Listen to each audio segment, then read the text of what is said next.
उत्तर प्रदेश में सियासत की एक नई हलचल शुरू होने वाली है। अभी लोकसभा चुनाव आने वाला है मार्च में, लेकिन उसी मार्च के दौरान एक ऐसी खबर है जिसमें भाजपा और सपा के नेताओं के लिए सबसे बड़ी खुशखबरी शामिल है। यूपी में राज्यसभा की 10 सीटें खाली हो रही हैं। 2 अप्रैल 2024 को राज्यसभा के 10 मेंबरों का कार्यकाल समाप्त हो रहा है। अब आप सोचिए कि अप्रैल में जब कार्यकाल समाप्त हो रहा है तो 1 महीना पहले यानी 2 मार्च तक ये चुनाव करा लिए जाते हैं। चुनाव आयोग इसकी तैयारियों में भी जुट गया है। अब ऐसे में जो राज्यसभा की 10 सीटें खाली होंगी उसमें से हिसाब किताब ये है कि अभी 9 सीटें भाजपा की हैं और 1 सीट समाजवादी पार्टी जया बच्चन की है, जिस पर वो राज्यसभा की मेंबर है।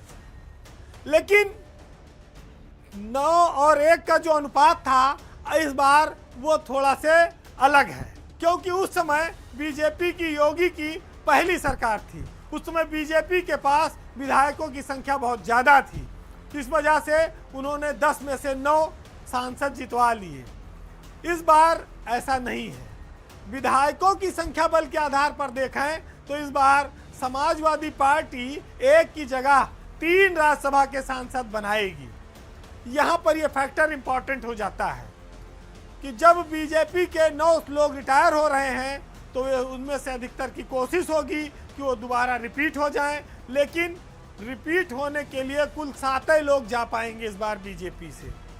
तो 2 को ऑलरेडी बैठना पड़ेगा और उन 7 में से कितने पुराने चेहरों को मौका मिलेगा, ये भी एक बड़ी अपने आप में किस्मत की बात होगी। समाजवादी पार्टी के पास इस समय 109 विधायक हैं और राष्ट्रीय लोक दल के पास भी 9 विधायक हैं जो सपा की सहयोगी है।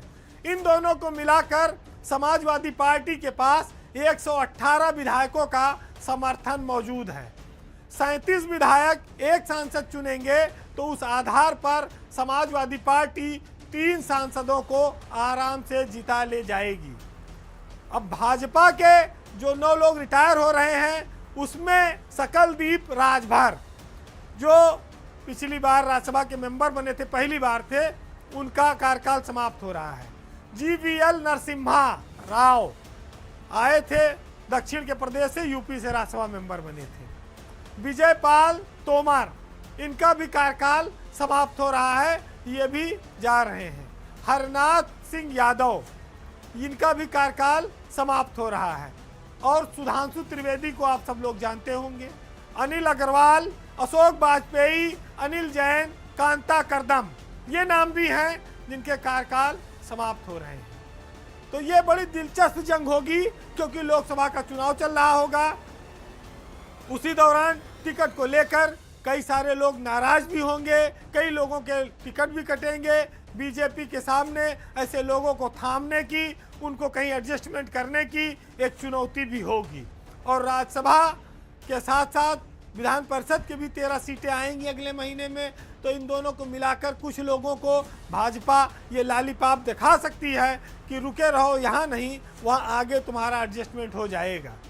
तो ये सब समीकरण गुणा भाग हैं, लेकिन खबर बहुत रोचक है क्योंकि सियासत में वही लोग कामयाब माने जाते हैं जो या तो चुनाव जीत कर आए या किसी सदन के मेंबर हो। बहरहाल पावर सेंटर में आज इतना ही। जाते जाते हम मुनव्वर राना की कुछ लाइनों के साथ आपको छोड़ जाएंगे कि कागज के बने ताजमहल बेच रहे हैं, जो बाग के मालिक थे वो फल बेच रहे हैं। जमीन वालों की कोई वकालत नहीं चलती जब कोई फैसला आसमान से उतरता है और एक ही चौखट पे सर झुके तो सुकून मिलता है। भटक जाते हैं वो लोग जिनके हजारों खुदा होते हैं। नमस्कार।